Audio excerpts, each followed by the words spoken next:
आला होता. ऐका ऐका, रामकृष्ण परमहंसांकडे एक व्यक्ती आला. समाज हा साधूची निंदा करणार आहे.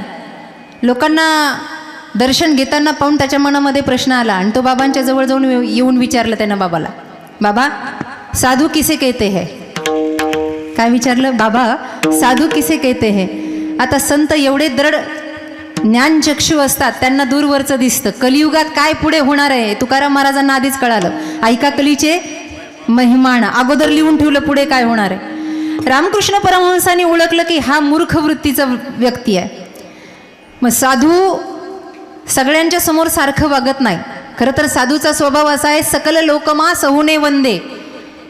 हा गुजराती संतांचा हे वाक्य आहे. गुजराती आहे का कुणी बसलेलं इथं? गुजराती नाही, वरती हात करा असेल तर. आहे का? सकल लोकमा सहुने वंदे म्हणजे विठ्ठल जळी स्थळी वरला, दुसरं काही नाही. ते म्हणले मला साधूची व्याख्या नाही माहिती, तुला माहित असेल तर तू माझा गुरु हो आणि मला सांग.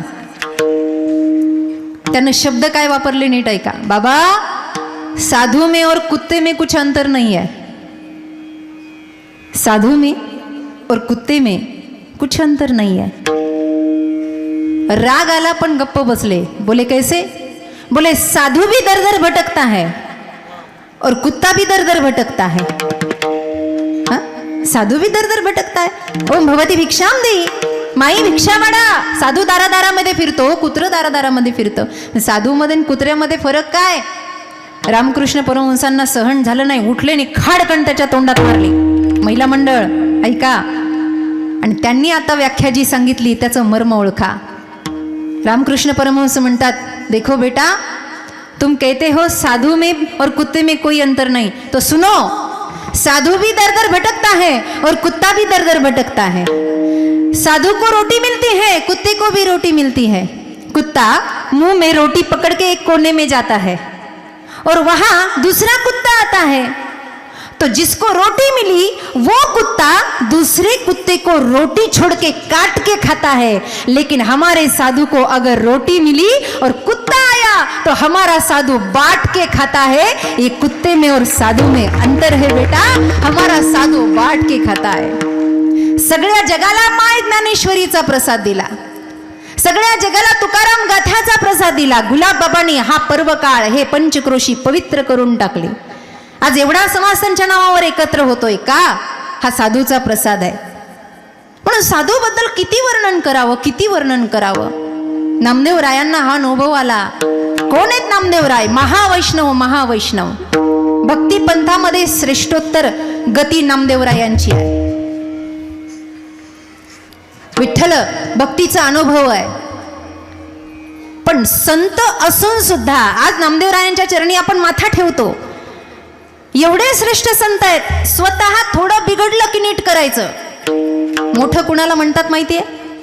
ज्याला आपलं काय चुकलं हे पटकन कळतं त्याला मोठं म्हणावं. नाही तर काही काहींचं जीवन अख्खं चुक्यांमध्येच जातं, पण त्याला चुकी कळत नाही माझ्याकडून काय चुकलं. नामदेव रायांचं जीवनचरित्र, एवढी भक्ती, एवढी भक्ती, एवढं भजन, एवढं भजन. राका कुंभार कथा आपल्याला, प्रसंग आपल्याला माहिती असेल, अगदी संक्षिप्त मध्ये सांगून जाते. नामदेव रायांची मुलगी कपडे धुवायला गंगा तीरावर गेली आहे, अर्थात त्या नदीवर गेली, चंद्रभागेवर गेली, माफ करा. आणि तिथे ही कुंभाराची मुलगी आली आहे, वस्त्र धुतायत, एकमेकीच्या अंगावर शिंतोडे उडलेत. मला फक्त एक संकल्प मात्र संकेत द्यायचा आहे. शिंतोडे उडल्यानंतर नामदेव रायांच्या मुलीला वाटायचं की पांडुरंग माझ्या बापाच्या ताटात जेवला, पांडुरंग माझ्या वडिलाला बोलतोय, गप्पा मारतोय. म्हणून तिने सांगितलं, अगं कपडे नीट धू, अंगावर शिंतोडे उडतायत. कुणाची का तू? तिला सांगितलं, मी कुंभाराची लेख आहे, मी कुंभाराची लेख आहे. तू कुणाची ग? अगं सगळं गाव ज्याच्या पाया पडतं त्या नामदेवरायांची मी कन्या आहे. म्हणून राका कुंभाराच्या मुलीच्या तोंडातून सहज उद्गार निघाले, बापासारखी लेख सुद्धा अभिमानी आहे, बापासारखी लेख सुद्धा अभिमानी आहे. क्वचितच धावत गेली आणि आपल्या पित्याला हा निरोप दिला. एखाद्या लेकरानं माई बापासमोर जसं थुई थुई नाचावं तसं पाय आदळत नामदेवराय पांडुरंगाच्या मंदिरात गेले. कुठल्या ती कुंभाराची कार्टी? आणि माझ्या लेकीला म्हणाली बापासारखी. मी काय अभिमानी आहे का पांडुरंगा? मला काय अभिमान आहे का? सांगा ना तुम्ही माझ्या ताटात जेवले असता का? तुम्ही माझ्या घरी आला असतात का? काही वाईट घडलं की आपण आजूबाजूच्यांना विचारत असतो ना, सांगा ना रावसाहेब मी तसा आहे का? आपण काय म्हणत असतो? सांगा ना रावसाहेब मी तसा आहे का? आता रावसाहेबांनाच भाकरी खाल्लेल्या असतात, ते म्हणतात तुम्ही सोडून सगळं गाव फालतूय पण तुम्ही चांगले आहे. कारण रावसाहेबांना मीठ खाल्लेलं असतं. कदाचित रावसाहेब स्वार्थाचं बोलतील, पांडुरंग कसा बोलेल? तो सगळ्या जगाचा बाप आहे. पांडुरंग म्हणले नाम्या जरा शांत हो, तुला माहित नाही राका कुंभाराचा त्याग, घरदार सोडून आलाय, अनुभव आला त्याला भक्तीचा, घरदार सोडून आलाय. नामदेवराय ऐकतच नाही, मला पाहायचंय, अभिमान झाला होता स्वभावामध्ये, पाहायचंय ना. काय पाहणार आहे? नामदेवराय म्हणे एवढा शहाणपणा करते त्याची मुलगी आणि तिचा बाप लाकडं मोळ्या तोडून विकतोय, पोट भरतो. सोन्याचं जर नाणं दिसलं ना तर तोंडाला पाणी सुटेल. पांडुरंग म्हणले जर असं असेल तर प्रयोग बघायला मी सुद्धा येतो. आणि म्हणून लाकडं तोडून मोळ्या बांधून हा परिवार, राका कुंभार, त्याची पत्नी आणि त्याची मुलगी, असे एक परिवार घराकडे येत होते, झोपडीकडे येत होते. ऐका माईबाप. आणि येत असताना एका वृक्षाच्या पाठीमागे नामदेवराय आणि पांडुरंग उभे आहेत. अगदी जवळ जवळ येणार तोच पटकन असं नाणं फेकलं. उन्हाच्या लख प्रकाशामध्ये नाणं चमकत होतं, चमकत. आणि चकाक ते नाणं पाहिलं. राका कुंभार सगळ्यात पुढे होते. पाऊल ठेवणार की ते नाणं दिसलं आणि दिसल्याबरोबर मोळी खाली ठेवली बाजूला, नाणं घेतलं आणि पाहिलं. अरे बापरे, परमार्थात आणि माझ्या या भक्तीमध्ये हे सोनं सगळ्यात मोठं पाप आहे. हे मध्ये आलं नाही पाहिजे. मी त्याग केलाय पण माझ्या परिवारानं त्याग केला की नाही माहिती नाही. म्हणून हे नाणं लपवण्यासाठी पटकन त्यांनी ते नाणं खाली ठेवलं आणि त्याच्यावर माती टाकण्याचा प्रयत्न करू लागले. तोवर हलक्या हलक्या नाजूक नाजूक पावलानं छोटंसं ती बालिका मुलगी जवळ आली आणि तिनं बाबाचा प्रताप पाहिला. पांडुरंग आणि नामदेवराय पाठीमागून बघत होते. त्यांनी बघितलं राकाने माती लपवण्याचा, झाकण्याचा प्रयत्न केला नाना. कदाचित थोड्या वेळानं हा नाना घेऊनही जाईल. पण प्रताप, पांडुरंग म्हणतात नामदेवराय, नाम्या बघ पुढे काय होईल. कन्या जवळ जवळ आली आणि बापाला तिनं त्या नाण्यावर माती टाकताना पाहिलं आणि तिचे उद्गार आहेत, अरे बाबा काय करतोस तू, हे काय करतोस बाबा? अरे मातीवरच माती टाकतोस होय, मातीवरच माती टाकतोस. आणि मग पांडुरंगाच्या समोर नामदेवरायांच्या डोळ्यामध्ये धाराला. याला म्हणतात भक्ती. एका संतानं दुसऱ्या संताला जागृत केलं आणि संतत्व जागृत झालं आणि ते संतत्व दिव्यत्वानं पांडुरंगाच्या ठिकाणी लीन झालं. महाराज लीन झालं. ही साधूची अवस्था आहे. आणि म्हणून हे साधू दिव्यत्वानं जगात प्रगट होतात. त्याच वेळेला आपल्या अनुभवानं नामदेवराव अभंगाच्या पहिल्या चरणात सांगतात,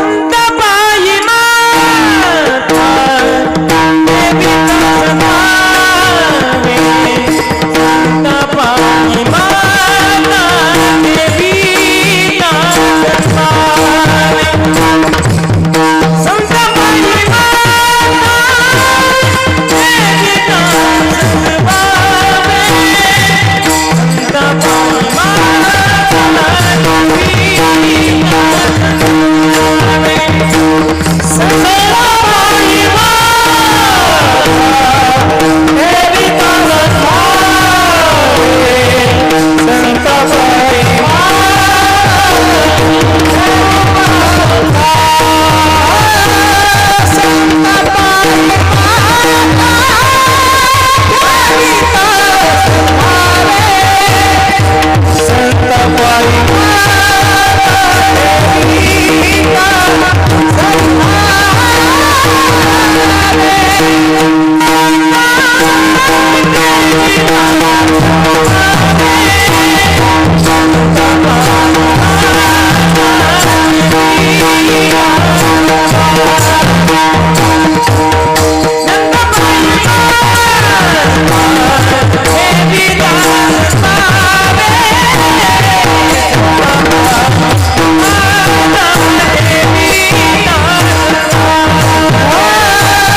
पायी माथा ठेविता सद्भावे.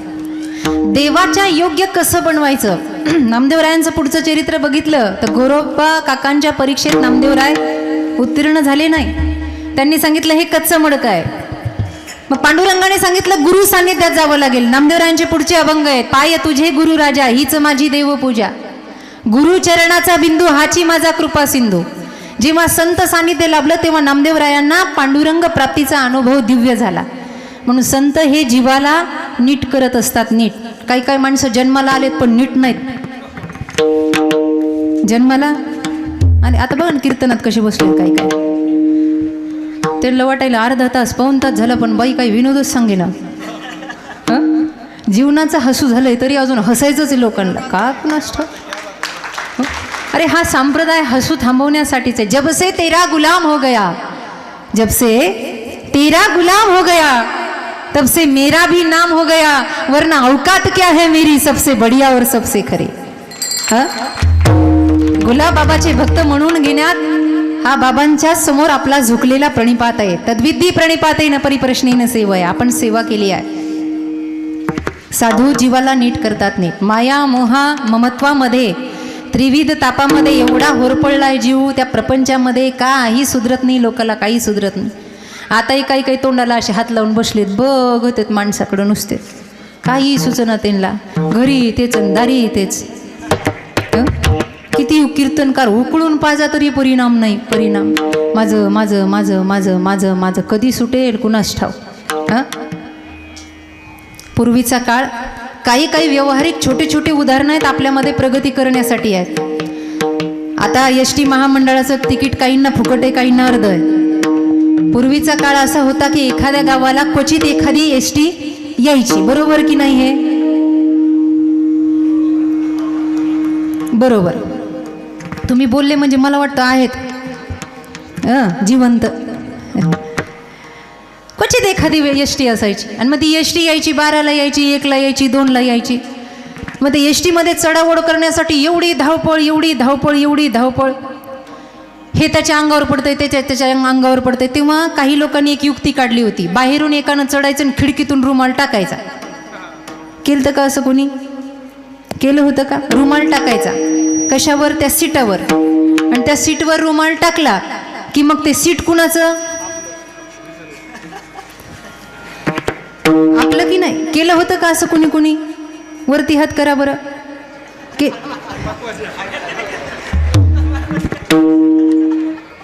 केलं होतं बरं. तुम्ही केलं का ग.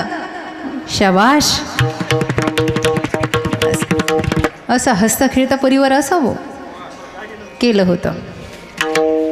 छोटे छोटे व्यवहारातले उदाहरणं आपल्याला शिकून जातात. एका गावात एस टी आली आणि वैशाखाच्या उन्हात ते तापलेलं होतं.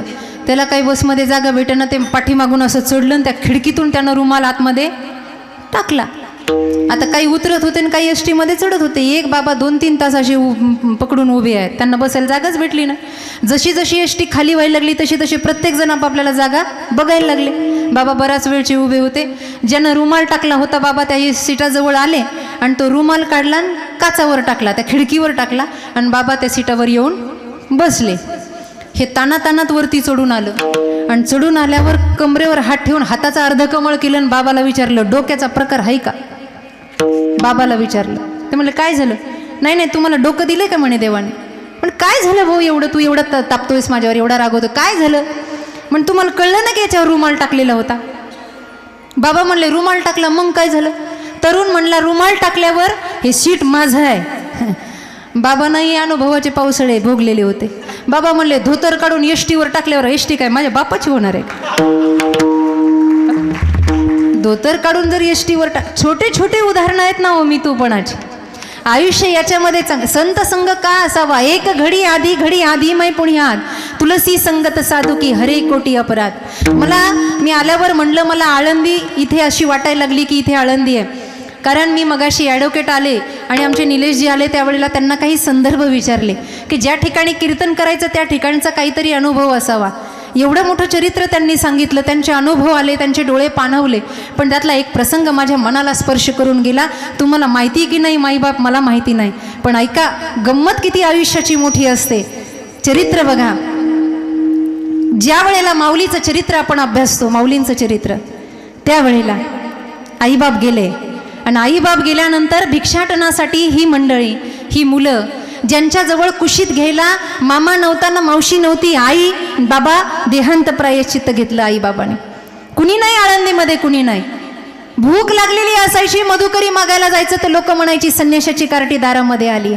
तो काळ आठवा काळ. जरासा मनातून विचार करा. मला संदर्भ या दोन्ही संतांचा लावायचा आहे, कारण अनुभूती मला इथे आल्यावर आली. एवढा मोठा प्रपंच झाला, सगळं काय झालं, माऊलींची तपश्चर्या झाली, रेड्याच्या मुखातून वेद बोलवले गेले, सगळं झालं. आजची परिस्थिती अशी आहे की आज लाखो लोक माऊलीच्या जीवावर पोट भरतात, जेव्हा त्यांना एका वेळेचं अन्न भेटत नव्हतं.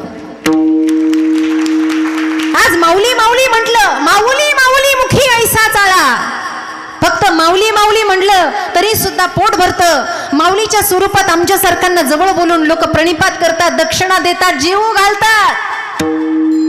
ही आजची परिस्थिती आहे. मला ॲडव्होकेट दादांनी सांगितलं, एक क्षण असा होता की घरामध्ये दिवा लावायला तेल नाही, का खाऊ घालायला अन्न नाही, म्हणून बाबांच्या आईनं देहांत प्रायश्चित्त घेतलं. आणि आजचा क्षण असा आहे की बाबाच्या जीवावर हजारो लोक जगतायत, लाखो लोक जगतायत. सांगा काय फरक आहे, काय फरक आहे. संत जेव्हा हयात आहेत तेव्हा लोकांना किंमत कळत नाही, संत जेव्हा जातात तेव्हा लोक त्यांच्या समाध्यावर नवस करतात. हा समाज आहे, समाज. इसी का नाम दुनिया आहे. नामदेव रायांना अनुभव आला, अरे संतत्व इतकं प्रगाढ आहे की संतत्व माणसाला नीट करतं. मला चिठ्ठी आली होती, कागदावर लिहून आलं, दीदी हा दृष्टांत सांगा. संत संताला नीट करतात. हरिपाठाला पंढरपुरामध्ये सगळेजण एकत्र व्हायचे आणि सगळेजण एकत्र झाले की सगळेजण मिळून हरिपाठ घ्यायचे. सगळेजण कोण होते? काळू बाळू रामू शिरप्या असे नव्हते. कबीर महाराज, दादू पिंजारी, मोठे मोठे संत, दामाजी शेट्टी, मोठे मोठे संत मंदिराळी पंढरपुराच्या पांडुरंगाच्या मंदिरामध्ये हरिपाठ घ्यायला असायचे. हरिपाठ आणि हरिपाठ एवढा रंगायचा, एवढा रंगायचा. 8 दिवस झाले, 10 दिवस झाले, 15 दिवस झाले, सगळे यायचे, पण कबीरदासजींना एक जण दिसत नव्हता. आणि ते होते दादू पिंजारी. उंच नीच काही नेनो भगवंत तिष्ठे भावभक्ती देखून या अभंगामध्ये दादू पिंजारींचं नाव आहे. पिंजारी तो दादू. हा ऐका, हरिपाठ रंगायचा आणि दादू दिसत नाहीयेत. कबीर महाराज म्हणले, दादू कहाँ गए, दादू कहाँ गए, दादू कहाँ गए. दादूला अभिमान चढला होता.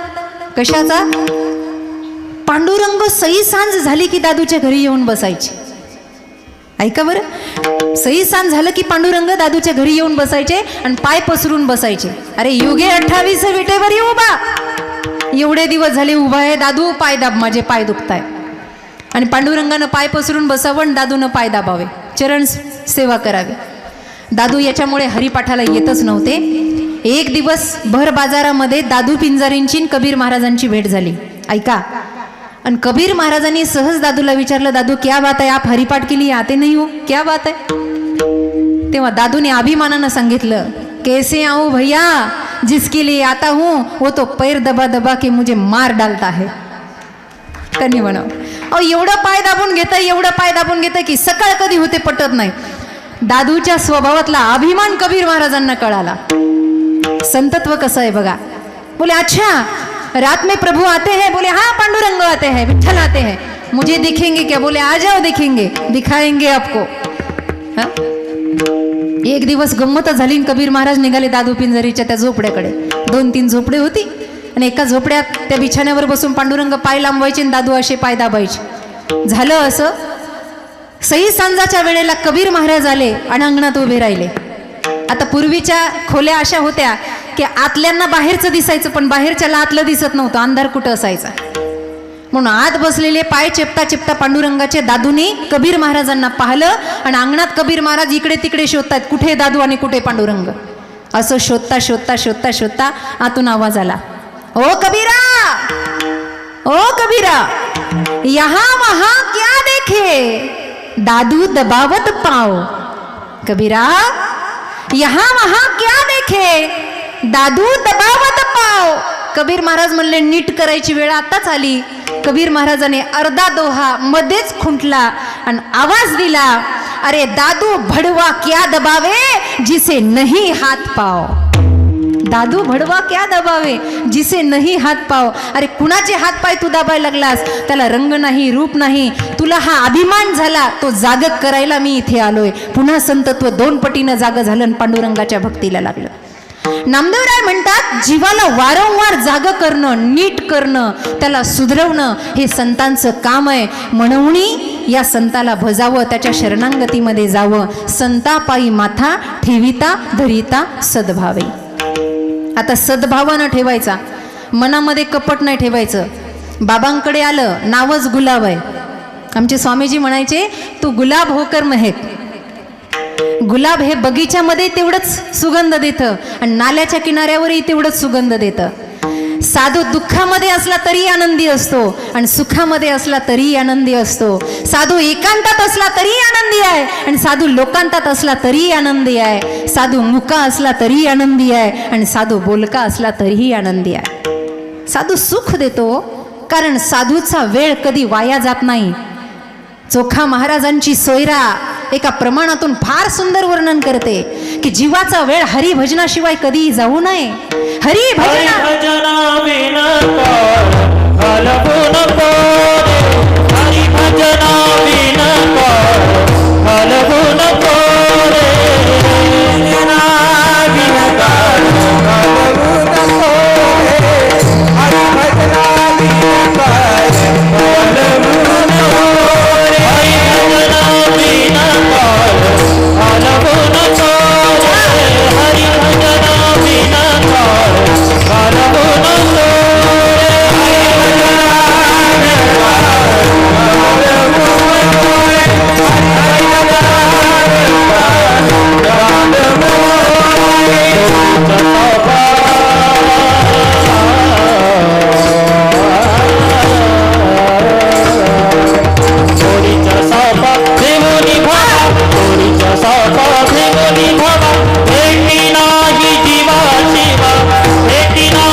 हरिभजना विन काळ घालवू नको रे.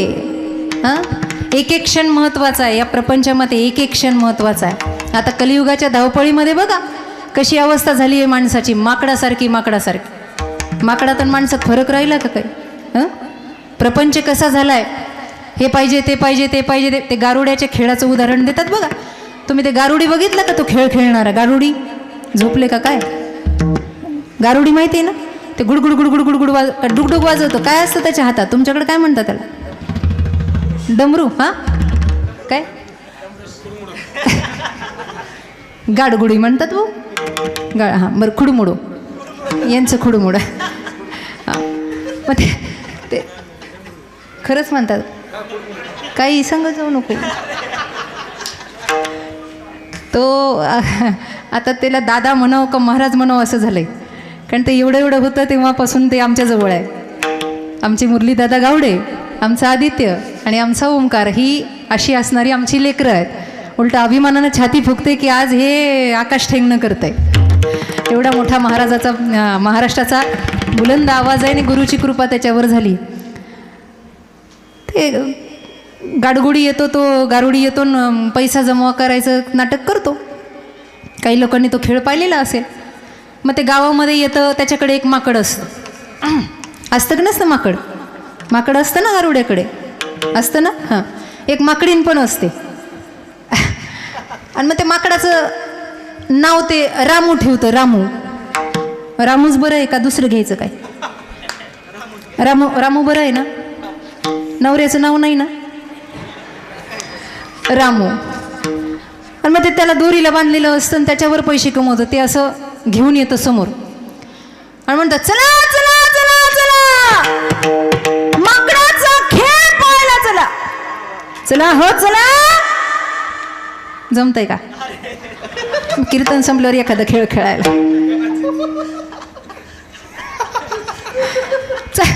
चला चला म्हणतोय सगळं त्याच्या आवाजानं गाव जमा होतं, एकत्र होतोय सगळं. खेळ बघायला गारुड्याचा खेळ, गारुड्याचा खेळ. ते माकड असं मोकळं सोडतं ते माकड लागतं उड्या मारायला. आता काही काहीला वाटतं माकडच उड्या मारतं, काही काही संसारात मारतात ना उड्या. उड्या मारतं. मन हा म्हणतो लोकांच्या समोर, माकड त्याच्याकडे असं कुतूहलानं पाहतं. हे म्हणतात चला चला चला चला रामूचा खेळ बघायला चला, खेळ बघायला चला. आता बघा आमचा रामू डोक्यावरून उड्या मारणार आहे, चला. आणि ते उड्या मारतो आणि मग हे म्हणतो काढा 5-5 रुपये. आणलेत का संघ? काढा 5-5 रुपये. मग ते इकडून तिकडं उड्या मारतं, तिकडून इकडं उड्या मारतं. असं करता करता करता करता मग ते गारुडी पुन्हा म्हणतो अहो आमचा रामू आता उड्या मारून मारून दमला, आता रामूला भाकरी घालायला कुणीतरी नवरी आणली पाहिजे. आणि मग हळूहळू एक माकडीन मेकअप करून पुढे येते.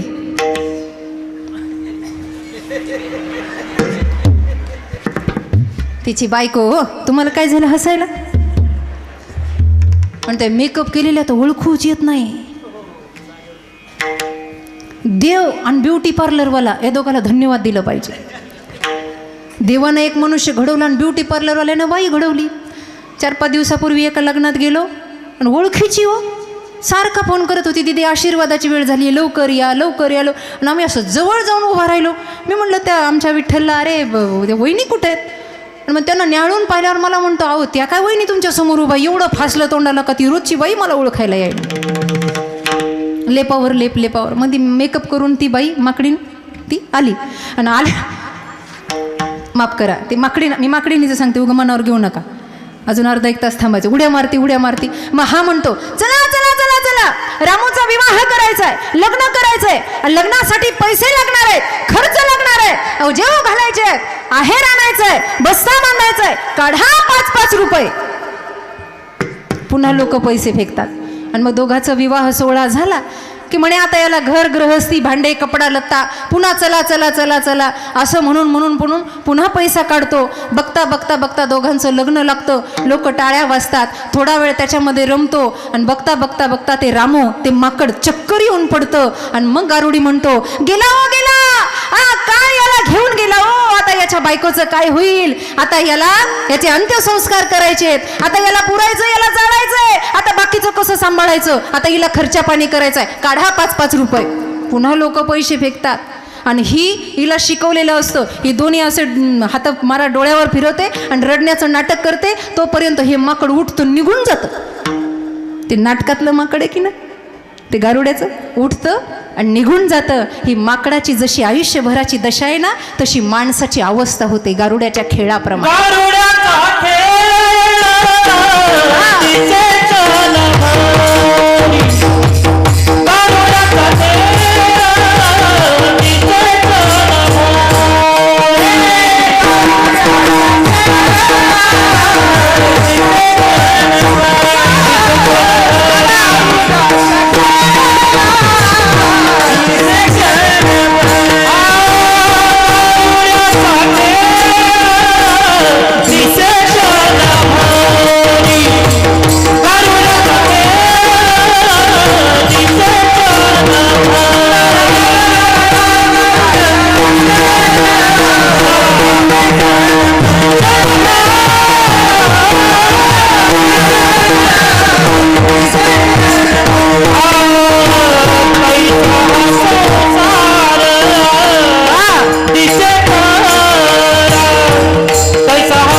भेळाप्रमाणे माणसाची अवस्था झाली. म्हणूनिया संता, या संताच्या शरणांगतीत जायचं, तिथे भजायचं, त्यांना स्मरण करायचं, त्यांची सेवा करायची. कारण का, कामविरहित संत आहेत, विषयी विरहित संत आहेत.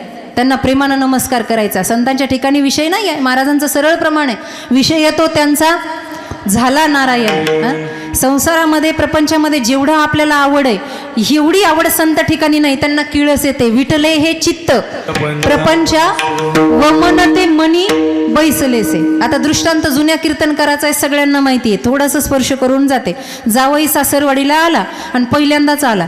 गावामध्ये गाई म्हशी भरपूर आहेत, तिच्याही घरामध्ये भरपूर आहेत. ती म्हणली पहिल्यांदा आला ना, आपण बासुंदी करू. बासुंदी करायची ना, बासुंदी. चुल्यावरतीनं ते बहुगण ठेवलं. आपल्याकडं भगुनं केलंय त्याचं खरं नाव आहे बहुगण. असं बहुगण ठेवलं आणि बासुंदी आटवायला लागली. आता चुलीला जशी जशी जाळ लावते तसा जसा धूर निघायला लागला, तसं डोळ्यातून नाकातून पाणी यायला लागलं. आता जेवायचं म्हणून जावई अंगणामध्ये शतपावली करायला लागला आणि जावयाचं सारखं लक्ष की मामीच्या नाकाला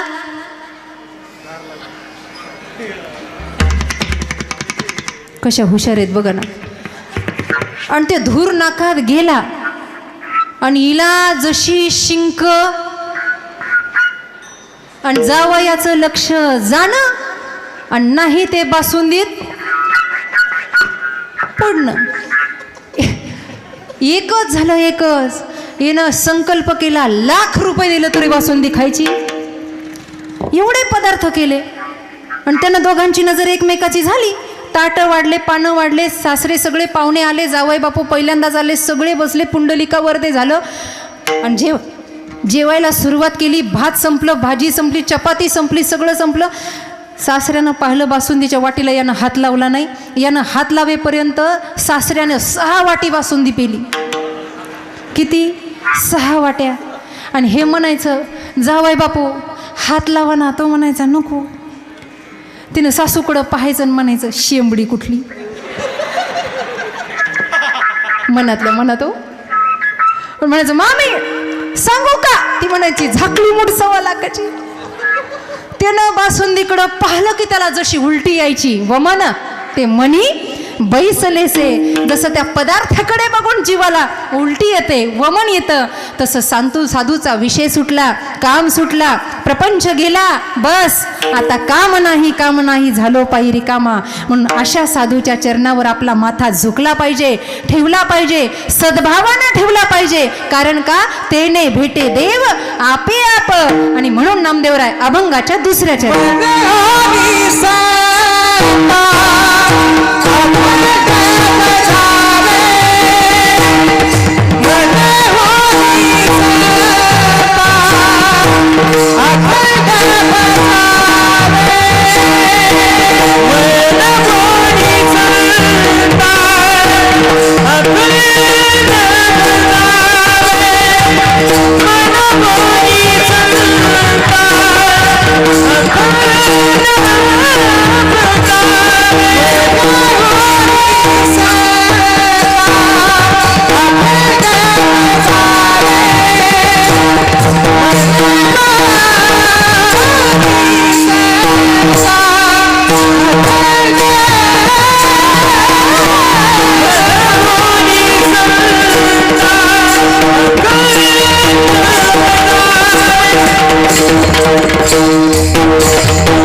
भजावे. कसं भजायचं संतांना?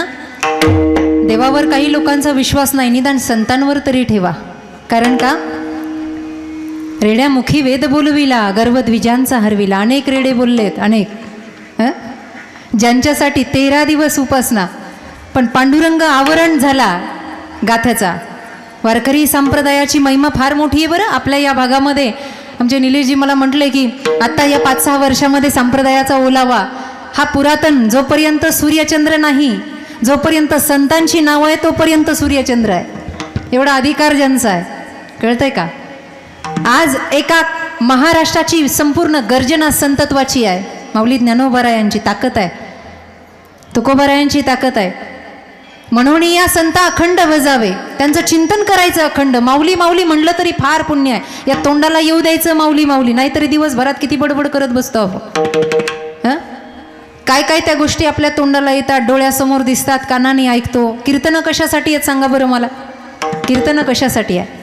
महाराज लोकांना तारका नाही म्हणून आपण बोलवतो का? आपल्याला पैसा जास्त झाला म्हणून आपण देऊन टाकतो, असं काही आहे का? सन्मार्गानं वर्तनती ती संत. आपल्या जीवाला मनाला वळण लागावं म्हणून या सगळ्या गोष्टी आपल्यासाठी आहे. संतत्व एवढं सिद्ध आहे की संतत्व प्रामाणिक आहे, संतत्व शांत आहे. चंद्र तेथे चंद्रिका, शंभू तेथे अंबिका आणि संत तिथे विवेका असणेच की. महाराज म्हणतात एकदम शांत, एकदम शांत. जगामध्ये काय चाललंय काय चाललंय काय? एका गावामध्ये सत्संग चालू होता, साधू बाबा बसलेले होते. अचानक धरणीकंप व्हायला लागला. हसणारे कीर्तन रोजच ऐकताय तुम्ही, कधीतरी चिंतन ऐका, शांत ऐका. सत्संग भरलेला होता मंडप असा. समजा बाबा बसलेले आहेत, असं ध्यान करा बाबा आता बसलेले आहेत आणि चिंतन सांगतायत. अचानक धरणीकंप झाला. पळाले पळाले पळाले, सगळे पळाले, हो सगळे पळाले. कुणी म्हणलं माझी मुलं शाळेमध्ये आहे, कुणी म्हणलं नवरा ऑफिसमध्ये, कुणी म्हणलं बायको बाजारात गेली आहे, माझं अमकं माझं तमकं. सगळे पळाले त्या धरणीकंपाला, त्या भूकंपाला घाबरून सगळे पळाले हॉलमधले. बाबा जागच्या जागेवर बसलेले आहेत, महाराज जागच्या जागेवर बसलेले आहेत. सगळे गेले. धरणीकंप शांत झाला. धरणी डोलायमान होत होती, हालत होती, शांत झाली. आणि अर्धा 1 तासानंतर सगळे पुन्हा एकत्र झाले. का सत्संगानंतर खायचं होतं, तेवढं लय लक्षात राहतं लोकांच्या. लोक म्हणले जेवण बाकी आहे, घरी तर काही शिजवलं नाही. म्हणले आपण सगळे पळालो, बाबा कुठं पळून गेले कुणास ठाऊक. म्हणले ते तरी बघायला जाऊ. म्हणून सगळे पुन्हा एकत्र झाले आणि सत्संग भवनामध्ये आले. पाहिलं तर बाबा जिथे बसलेले होते तिथेच बसलेले आहेत. एका सज्जनानं विचारलं, बाबा धरणी कंप झाला, सगळे पळाले, तुम्ही नाही का पळालात? बाबाने जे उत्तर दिलं ते मार्मिक होतं. बाबा म्हणले तुम्हीही पळालात आणि मीही पळालो. फरक एवढा आहे, तुम्ही शरीरानं पळालात आणि मी भगवंताजवळ मनाने पळालो. देवा या जगाला वाचव. देवा सर्वे भवंतु सुखिनक म्हणून या संता अखंड बजाव. जगाच्या कल्याणा संतांची विभूती. संत शांत आहे. किती वर्णन करावं, किती. संसारात कुणी एवढं शांत होत नाही. नवीन लग्न झालेल्या मुलीला घरी आली, ती पहिल्यांदा येते जातीला आणि तिला लागल्या सगळ्या जणी विचारायला. पहिल्यांदा येते जातीला आल्यावर सगळे विचारतात ना, सासर कसं वै सासर कसं, विचारता की नाही तुम्ही? सासर कसं विचारतं ना.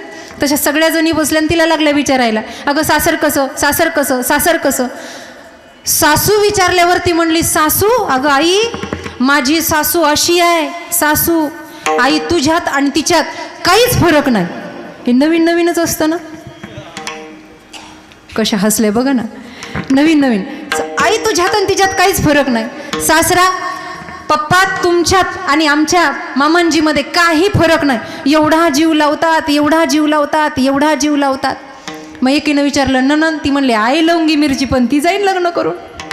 वर्णन कसं करावं. मग सगळ्या मैत्रिणीनं एका आवाजात विचारलं, का गं सगळ्यांचं सांगितलं पण तुझे आहो कसे आहेत? अहो अहो कसे आहेत अहो? ती म्हणली त्यांचं काय सांगायचं, अगदी महादेवाच्या पुढचंच.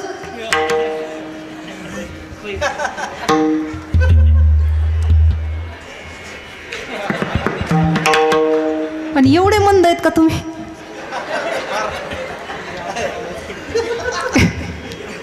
महादेवाच्या आणि कोण असतं महादेवाच्या पुढं?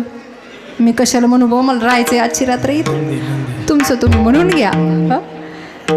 ही संसारातली वर्णन आहे, पण संतत्वाच्या बाबतीत ही वर्णनं खरी आहेत. शांत, दया, ममत्व, जगाच्या विषयी प्रेम. संतताची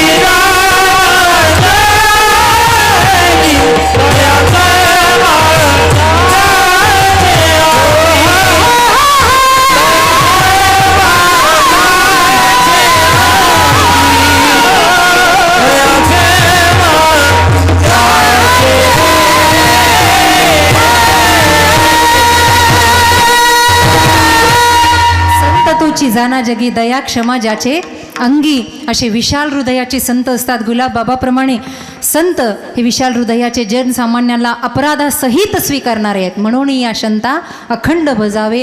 कारण का, आपला एकदा संताने हात पकडला की देवापर्यंत नेल्याशिवाय गत्यंतर नाही. म्हणून तेने भेटे देव आपे आप. आणि ते संत ज्याचं अखंड भजन करतात संप्रदायाच्या नियमाप्रमाणे त्याचं भजन करू. विठोबा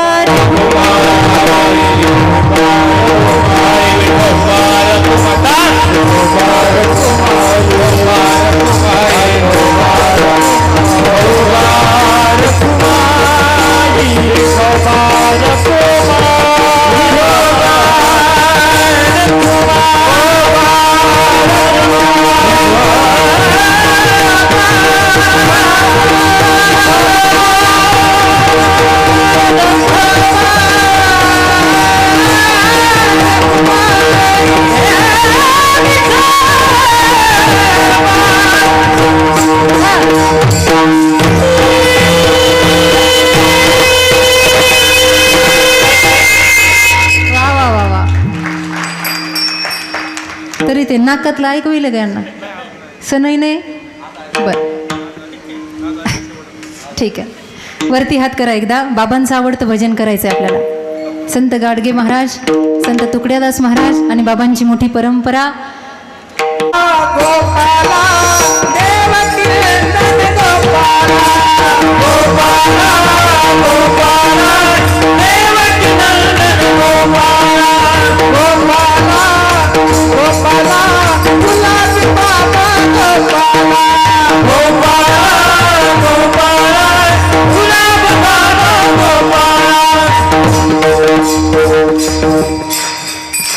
याला अर्थ नाही. गोपाला देवकी नंदन गोपाला. वा वा. गोपाला गोपाला गुलाब बाबा गोपाला. वा. कशा ग गुणाच्या माझ्या, काय गोड आवाज आहे. आता तुमचं बघू द्या. वरती हात करा. तुम्ही म्हणायचं नाही गोपाला.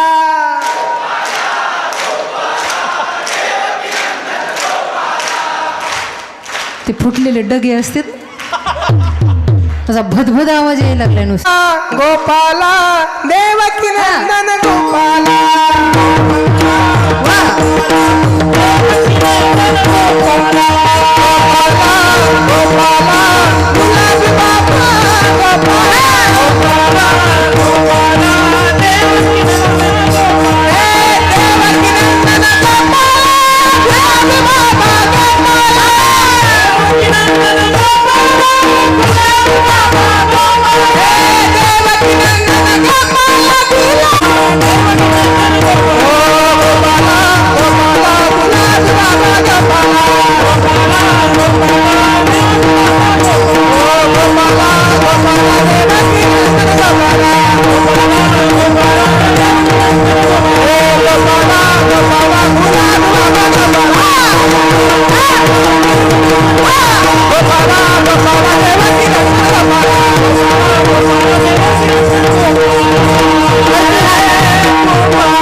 हा आनंद आहे कीर्तनातला. म्हणून या संता अखंड भजावे. संतत्वामुळे ही नामसाधना वाढते. साधूपाशी देव कामधंदा करी पितांबर धरी वरीचाया. साधूकडे जाऊन देवानं कामं केली आहेत. जनाबाईचं जातं ओढलंय, दळलंय. एवढंच नाही, नावं धुवू घातलंय. महाराज या साधू संतांची सेवा करणारा भगवंत आहे. नामदेवराय म्हणतात, नामा म्हणे देव इच्छी संत संग आमा जीवलग जन्मोजन्मी. एक थोडासा संकेत मला द्यायचा आहे आणि माझ्या सेवेला विराम द्यायचा आहे. तरुण वर्ग आहे, माता भगिनी आहेत. आई बापावर प्रेम करा सांगणारे भरपूर आहेत. देशावर प्रेम करा सांगणारे भरपूर आहेत. काही काळ असा असतो की सांगणारे असतात, ऐकणारे नसतात. एक असा काळ असतो की ऐकणारे असतात, सांगणारे नसतात. आता सांगणारेही आहेत आणि ऐकणारेही आहेत, फक्त आचरणात आणणाऱ्याचाच अभाव आहे. कोण सांगतोय जे काही करत नाही तो सांगतो. गे माय भू तुझे मी फिडीन पांगसारे आणि न आरतीला हे सूर्यचंद्र तारे. एवढं सोपं आहे का आई बापाची सेवा करणं, ते मला सांगायचं नाही. 22 जानेवारीला राम मंदिरामध्ये स्थापना झाली. भारताचा तरुण पुन्हा एकदा जागा झाला आणि कथा कीर्तनाच्या प्रबोधनातून तरुण समाजाला, माझ्याकडे लक्ष द्या 2 मिनटं. हा कोपरा तुमच्यासाठीच बोलतेय, मी तुमच्यासाठीच बोलतेय. ऐका, जागं व्हायचंय, जागं. एक छोटासा रामायणातला संदर्भ मला सांगायचा आहे आणि माझ्या सेवेला विराम द्यायचा आहे. नीतिमत्ता कशी असावी, जग कसं आहे, आपले संस्कार कसे आहेत, मला काय सांगायचे थोडक्यातून समजून घ्या. फार काही विस्तार करायचा नाही. संतांचं ऐकायचं, संतांची सेवा करायची, या भूमीचं ऋण व्यक्त करायचं. भारत भूमीमध्ये आपण आलोय ना, याचं ऋण व्यक्त करायचं. आणि ते ऋण तेव्हा व्यक्त होईल जेव्हा रामाचे संस्कार आपल्यामध्ये उतरतील, छत्रपती शिवाजी महाराजाचे संस्कार आपल्यात उतरतील. वडूला आता पूर्ण बलिदान मास चालू आहे. आळंदीजवळ वडू हे गाव आहे. धर्मवीर छत्रपती संभाजी महाराजांसाठी, ज्यांची कातडी लोंबली आपल्यासाठी, मराठ्याचा वाघ. फक्त एका जातीपुरता मर्यादात नाही, समस्त महाराष्ट्राला आनंदित करण्यासाठी जीवाचं बलिदान केलं. प्रभू रामचंद्राचे संस्कार रुजण्यासाठी हे नामसप्ताह आहेत. माऊलींचे संस्कार रुजण्यासाठी आहे. रावणाजवळ काही कमी नव्हतं. प्रसंग ऐका, काही कमी नव्हतं रावणाजवळ. रावणाचं मरण जवळ आलं. विभीषणानं कानात जाऊन सांगितलं, नाभिकुंडामध्ये बाण मारला. रावण साधा नव्हता.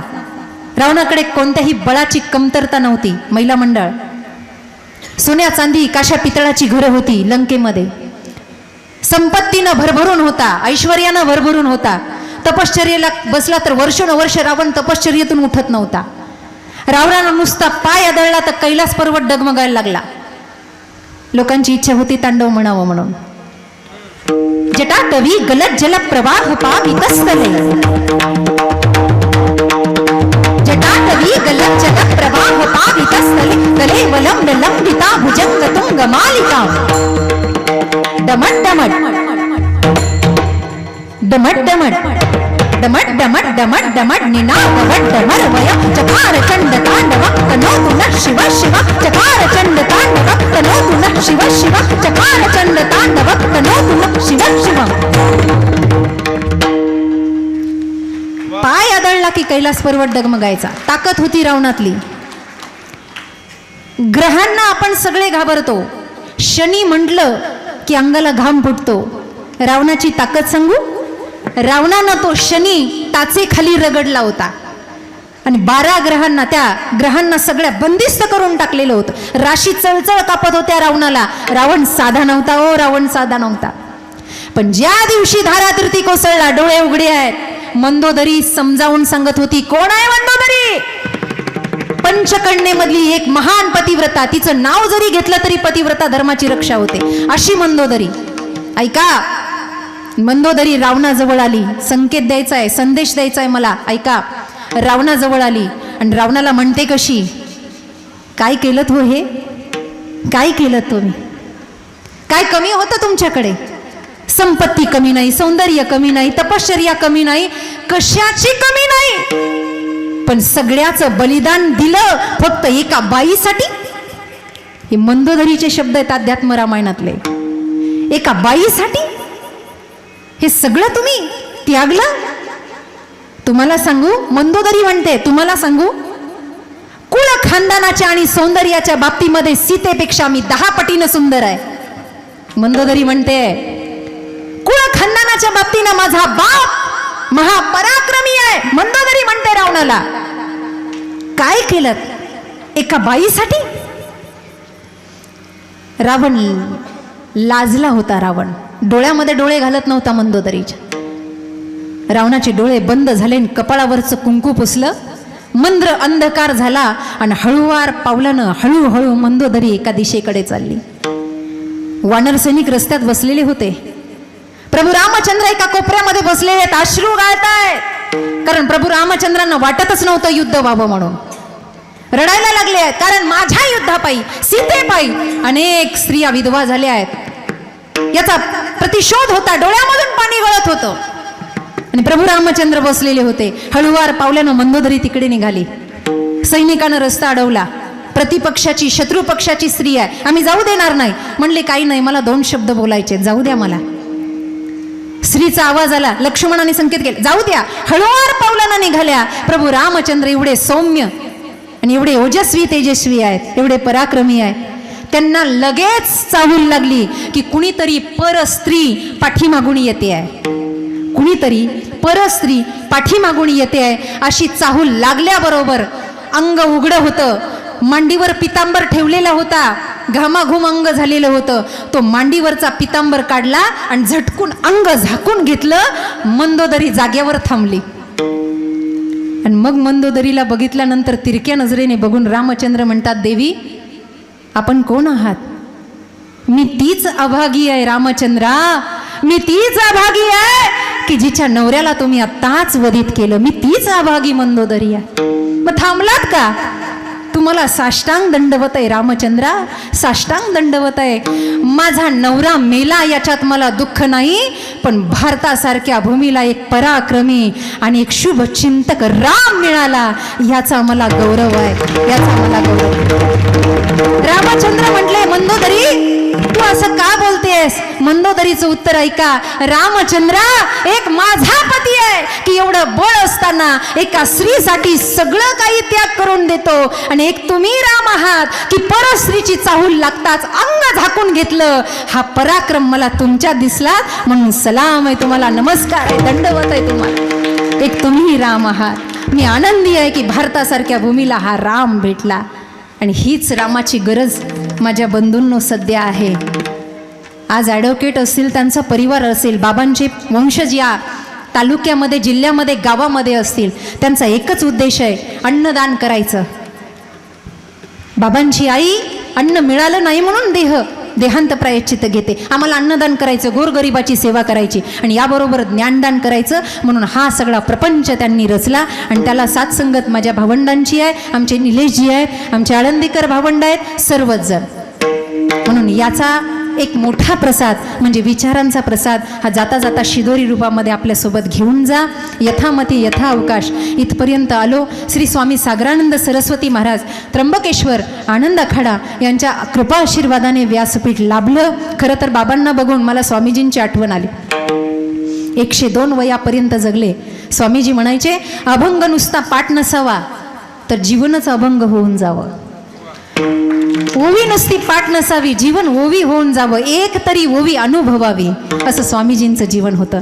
आणि त्याच मार्गावर आम्ही चाललोय. स्वामीजींचा आशीर्वाद पाठीशी आहे, परंबा भगवतीचा आशीर्वाद पाठीशी आहे. म्हणून सर्वे भवन्तु सुखिनः सर्वे सन्तु निरामय सर्वे भद्राणि पश्यन्ति मा कश्चित् दुःखम् आप्नुयात्. आपण सर्व सुखी राहा, सर्वांना उदंड आयुष्य लाभो. माझ्या सर्व भावंडांना, व्यासपीठावरच्या या सर्व बालिकांना उदंड आयुष्य लाभो. आज आदरणीय ज्या परिवाराने मला सांभाळलं, मी आल्याबरोबर निलेशजींना ओळख करून दिली की साधूला विश्वाची माझे घरं अशी मती जयाची स्थिर. आम्ही जेव्हा घराच्या बाहेर पडलो तेव्हा ज्या परिवारानं आम्हाला सांभाळलं त्या परिवारातील सदस्य म्हणजे आमचे जीवस्य कंठस्य आमचे बंधू. आमच्या आळंदीजवळ मरकळ गाव आहे, तिथे सरपंचपद भूषवणारे आमचे सचिन दादा लोखंडे आज आम्हाला इथपर्यंत घेऊन आले. म्हणून दादालाही खूप खूप धन्यवाद. सर्वांना विनम्रपूर्वक धन्यवाद ऋण व्यक्त करते. माझ्या शब्दांना विराम. आमचे विश्वनाथजी म्हैसाने आपल्या जवळचे ते तेही कार्यक्रमासाठी आले, त्यांनाही धन्यवाद. ज्ञानेश्वर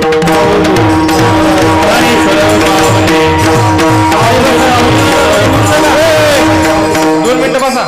उठू नका बाबा बसा. झालं की